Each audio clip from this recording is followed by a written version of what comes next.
Well, good morning and welcome, everybody. It's my privilege to call this hearing to order.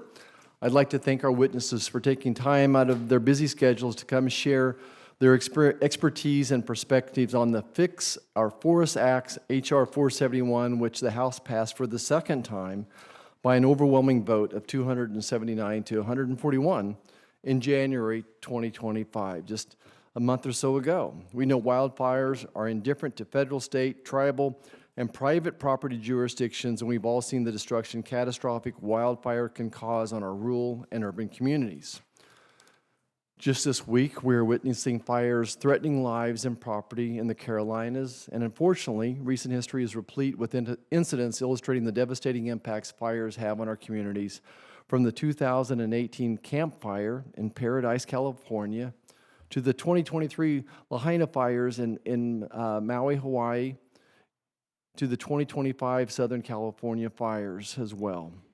In order to treat an issue, first we must identify the symptoms, diagnose the root cause of the problem, and implement scientifically sound treatments. The loss of human life and property from these fires are an acute and painful symptom of a disease that is not working.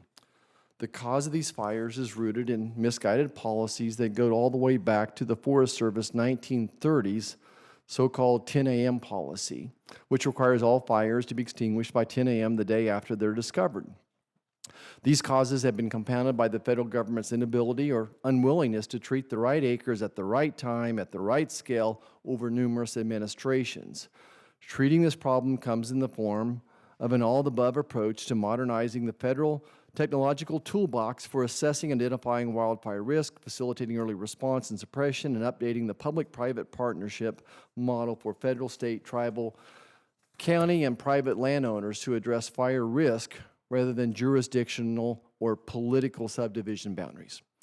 Every fire is unique. My dad was the chief of a fire department for years before becoming chief of police, and indeed, he would tell me every fire was very unique.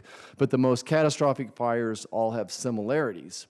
Proper management of our nation's forest lands can help prevent a small spark from turning into a raging fire with devastating consequences.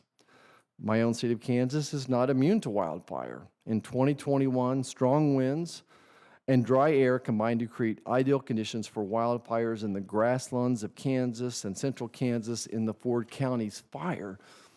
That fire was clocked at over 180 miles an hour at the top of wind turbines sailing through those prairies.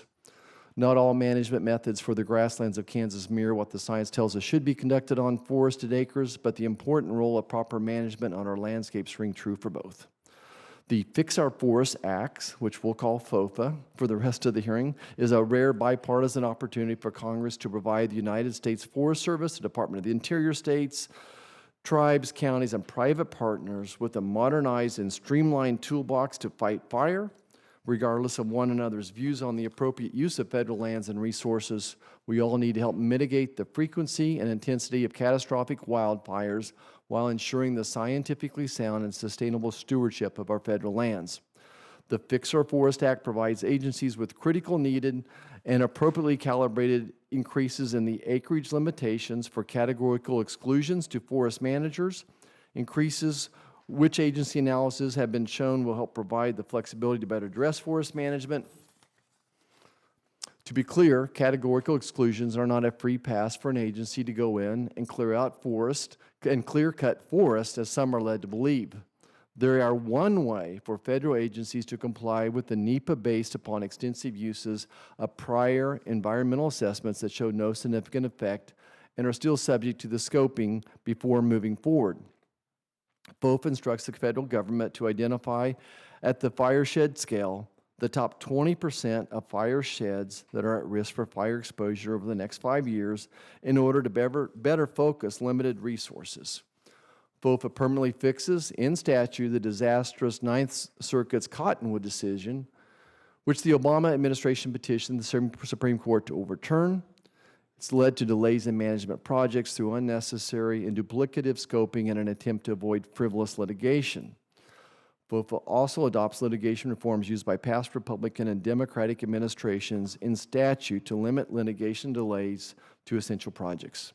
And FOFA strengthens good neighbor authority, a critical and overwhelmingly successful program that has allowed local and state partners the ability to supplement the work to Forest Service is not able to do on their own lands.